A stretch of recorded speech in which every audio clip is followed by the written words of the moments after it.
Mr. Joe Wolverton has been tracking the global gun grabbers' activities for years.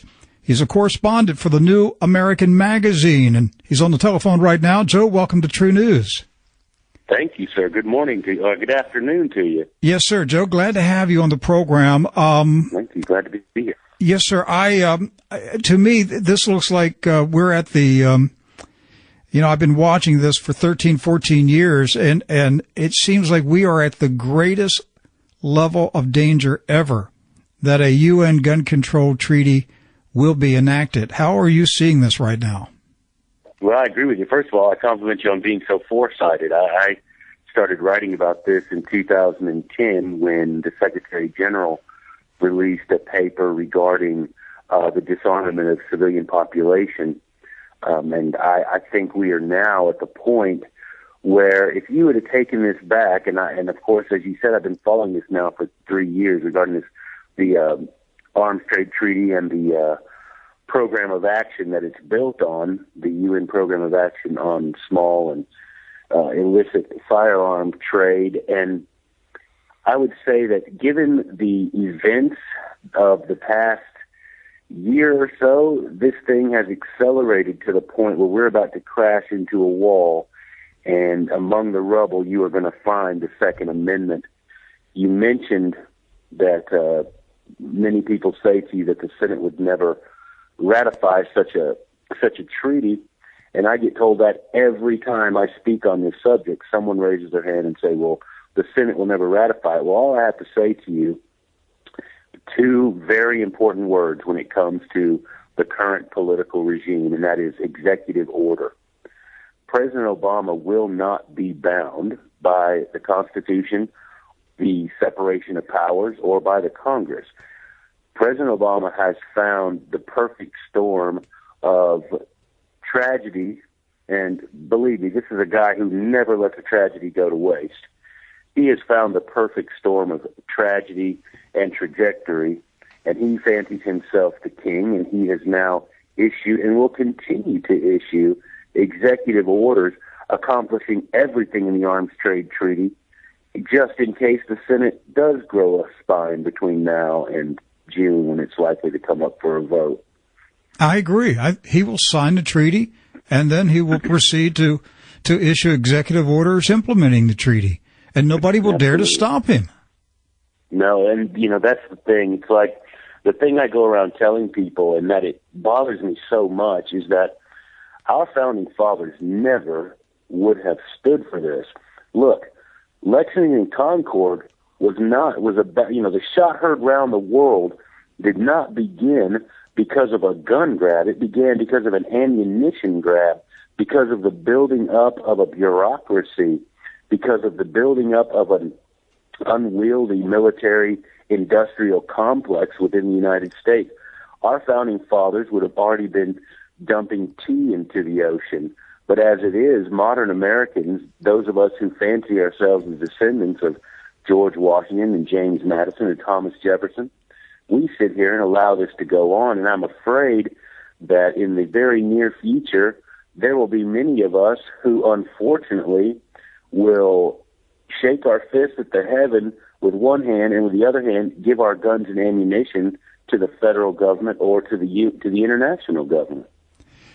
One thing that really worries me is that they will engineer crisis between now and the time that the treaty is finalized, and there will be a steady progression of horrifying crisis that will be used by the news media and the Obaministas to push the American people into accepting the terms of this treaty. Absolutely. I mean, the state-run media is all about being the bullhorn for the gun grab. You go to the Google News site and just put in the word shooting, and over the past month, you will see hundreds of thousands of hits. There are shootings, and of course, you see the boy that was kidnapped in Alabama. What do we hear about the man who kidnapped him? Look, you're crazy to get on a bus and kidnap a kid. You're crazy. That's all. You can't argue that you're not crazy. You're crazy. But now, does the implication that he's crazy because he is a prepper, as they call him, or that he owns weapons, or that he has a bunker. That's the point the media keeps making. Not that the man's crazy, but that the man was an end-of-the-world prepper, and that he was a survivalist, and that he owned weapons, and that he had a bunker. Well, look, none of that, A, is illegal, but they want to make it illegal. So you cannot read the news of the past couple months without realizing that the state-run media is in on it, and they are nothing but a bullhorn for the gun grab. And, you know, the biggest thing, and the thing I wrote about 3 years ago that is coming to pass, is, look, they know that without ammunition, your gun is the club. So they are coming for the ammunition. Make no mistake, a central part of this arms trade treaty is setting ceilings on the amount of ammunition that an individual can own. Thank you, Jeff. Thank you for making that point, because that has been my main point for years. They will go after ammo. They'll say, well, you can have a gun, you just won't have any ammo. Yeah, I mean, that's what Lexington and Concord was fought about. Our founding fathers fired on the British because they were coming for ammo dumps. You know, the British knew as well as we did, as well as the Obama administration and the UN globocrats. They know that without ammunition, a gun is just a club. You know, you take this, I wrote a couple of years ago now, gosh, I guess it's been 3 years, about the development of this laser, this tiny little laser that Department of Homeland Security took possession of back in November 2012 that allows them from 55 yards to see through walls and detect trace amounts of gunpowder. Well, look, if you don't think this will be put into squad cars and put onto drones as soon as those domestic drones are launched, if you don't think they're going to read your house with this tiny little laser and detect the amounts of gunpowder that exceed the ceiling placed by either our own federal government or the UN, then you're not paying attention to the trajectory of history. They are going to use this drone. They did not invent this drone for any other reason but to detect gunpowder inside the homes of American citizens. If that doesn't frighten people listening to this show, then people listening to this show need to turn it off and go do something else, because they don't understand what's happening in the world today. And the mainstream news media has this steady drumbeat of propaganda that if you own a certain amount of ammo, that automatically makes you a dangerous person. I'll tell you what, I have a family member of mine that owns more rounds than you can shake a stick at. Never a single one of them been fired at a human being. I'll tell you, what makes you a dangerous person is you're a person who believes that no law applies to you and that you're the king and you can go and do as your will decides, and that you can bypass the Constitution, bypass the civil liberties of Americans, and that you can become the judge, jury, and executioner of everybody's guilt or innocence. That is what makes you a crazy, dangerous person, not owning thousands of rounds of ammunition. And Mr. Obama, from what we read in the papers, really, he relishes this power to decide who lives and dies. Look, I wrote an article yesterday for the New American where, on this released White House white paper regarding the legal justification for killing Americans without due process overseas. Look, they mentioned in this paper the gallows humor of President Obama regarding the flashcards that he looks at every Tuesday morning in their meeting to decide who's going to be killed with the drone next. This is a guy, look. Joe, he has flashcards with people's names and pictures on them? Yeah, absolutely. This isn't me saying this. This came out, I guess, last year in the New York Times article where they first talked about these meetings. He gets together with unidentified members of his team, his intelligence team, and they go through flashcards. And on these flashcards, it has names and faces, and they decide who's going to be marked for extrajudicial killing. Now, is that like that 16-year-old boy from Colorado? Absolutely. Yeah. Yes, sir. One of these people was a 16-year-old eating outside with his cousins. This boy never did anything, and this boy was an American citizen, and he was killed, as were every member of his party. all his cousins, all his friends were killed by an American. Do you understand that? There was an American with his hand on the joystick that fired the missile that killed a 16-year-old American just because his dad did something that was despicable. And because Mr. Obama chose his flashcard that day. Absolutely. And, when Jay Carney was asked about it yesterday, or I guess on Monday, when Jay Carney was the White House press secretary, was asked about it, he said, I don't even know what to say about that. Every case has its own merit, and that'll have to be discussed at a later time. They cannot defend it. They can, in the white paper, they decide to say, hey, an imminent threat is necessary, and then they go on to say that an imminent threat doesn't mean a threat that's imminent. The Justice Department is full of lawyers, and it would take a team of lawyers to decide that the word imminent doesn't mean imminent. Who wrote that? Bill Clinton? Yeah, exactly. Depends what the definition of is. That's right. And, these people decided that imminent doesn't mean imminent. And John Brennan, defending it, said that, don't worry, I love the rule of law, and we have a process to vet who is targeted for assassination. Well, you know what, Mr. Brennan? We do have a process for vetting, and it's called the Constitution and the Fifth Amendment. And if you're an American citizen, that applies to you. I don't care if your last name is al-Awlaki or Abdul Rahman. One of these days, the people being lit up by Hellfire missiles are going to be with the last name Wolverton or Jones or Smith. Will we take any notice when that happens?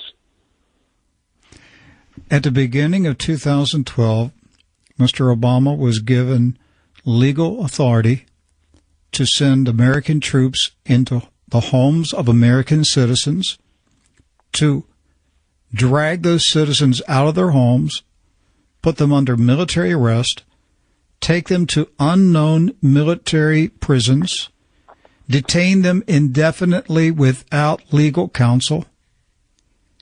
And by the beginning of 2013, he's been given legal authority to murder any American he deems to be an enemy of his regime.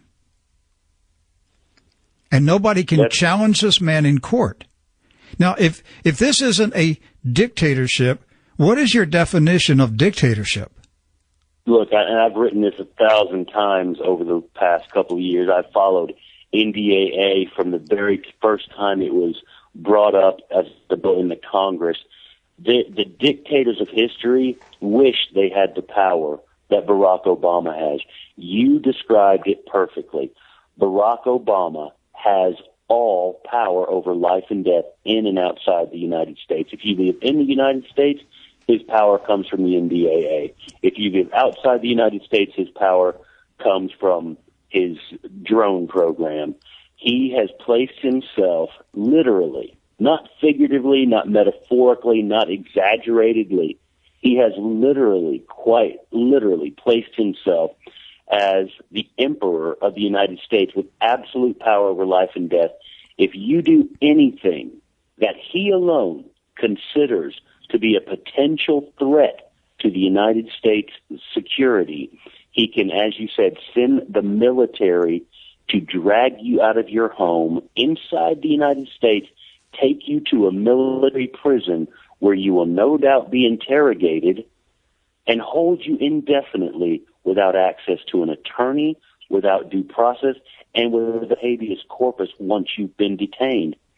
And if you happen to go outside of the United States, do not at all do anything that could be construed as a threat to national security, because you sure as shooting will be lit up with a Hellfire missile, and there will be no charges, there will be no court, and there will be no due process. There'll just be cinders. There will just be ashes. There will be ashes. Ask the family of that 16-year-old. We killed his dad, but you know what? As far as I know, biologically speaking, everybody has a mom. Everybody has a grandpa and a grandma. These people still do not have answers why President Obama ordered an American serviceman to assassinate a 16-year-old American boy. They still don't have that answer. It's one thing for the Senate not to know. It's one thing for me not to know. But it's quite another thing for his mother and family not to have an answer from His Royal Highness why he lit up that 16-year-old boy and all his cousins with 2 Hellfire missiles fired from an American Predator drone, and the button was pulled by an American, and an American president ordered that button to be pushed. Joe, That's last the country we live in. Last November, comedian Jamie Foxx referred to Barack Obama as, quote, our Lord and Savior. Then this week, comedian Chris Rock said that Barack Obama is America's father, and that when he speaks, we need to listen. And he said, and when you don't listen, it will come back to bite you. Well, he said in the butt, but I mean, he didn't say butt. But we got the message. If you don't listen to Papa, it's going to come back to bite you. Okay, Haiti had Papa Doc de Valle. Cuba has Papa Fidel Castro. So now we're being told we have Papa Barack. Of course, I've always called him Mac Daddy, so I guess it's the same thing. Mac Daddy, Papa Barack. I mean, we're being told that he is our Papa and that we have to listen to him. And if you don't listen to him, it's going to bite you in the butt. What in the world is going on in this country, Joe? Well, I'll tell you that you can rail about President Obama, and I agree with you 100%, and you testify and I'll tap my foot about it. But I'll tell you this, it's our fault. It is our fault. Our founding fathers never would have stood for this. But we sit by and we get on Twitter and we say bad things about President Obama, and we write little articles and we shake our fists, but nothing ever gets done. We do live under Obamacare. How many articles did I write about Obamacare being unconstitutional? But you know what? What am I writing about today? The fact that several conservative governors have now flip-flopped and are embracing Obamacare exchanges. They've decided they're a good idea. That's conservative governors. Look, But Joe, no matter what we do, Joe, no matter what we do as citizens, nothing matters. Nothing counts. Well, the regime doesn't care. Well, it's like I tell everybody, there's something called nullification, and we won't get into the constitutional details of that, but every one of these states can nullify everything President Obama is saying, and then it just comes a game of chicken. Will he send the federal troops in to enforce his will into one of these sovereign states? Well, let's see. But you know what? And there are very few of them that would have any way to defend themselves because we have federalized the militias. There is not a single state in this country who has not had their militia federalized. You can look up case after case in the Supreme Court, and you can look up code regulation after code regulation. These state militias have been federalized. James Madison wrote in Federalist number 45 that if the gathering storm clouds continued to grow dark and if the federal government became all-powerful, that the last check on liberty would be, the last check on tyranny would be the state militias, who would never stand for this sort of tyranny. Well, you know what? Little did Mr. Madison know that we wouldn't have any militia to stand up and defend liberty in the last days, because we don't have them. They have all been federalized. Guess who the head of the militia is? That's right, President Obama. So we have no last defense for liberty. So we have to sit and take it. Where's like this go? Obedient children. Where's this going, Joe? Where's it going? I've got like 2 minutes left. Where's it going? Well, it doesn't take a prophet to tell you where it's going. All you have to do is read history. We know that there have been republics of the past who started off with representative government. Every single one of them ended up a dictatorship. And at the end of the dictatorship, what happened? Anarchy. At the end of anarchy, what happened? Dissolve. You have Rome, you have Greece, you have Holland, you have Venice. All of these used to be grand republics. Many of the Roman one, at least, and Greek outlasted us by years, hundreds of years. And we will walk that same path unless, I will tell you, unless we decide once and for all that enough is enough. We enforce the terms of the Constitution and allow Washington to go back to being the swamp that it used to be. And we all absolutely refuse to heed any of the dictates coming out of Washington. And that we stand up and be the sons of liberty that we once were. And in that day, we will break the cycle of history. But that requires us to ignore Washington and be prepared to defend that decision on the field of battle.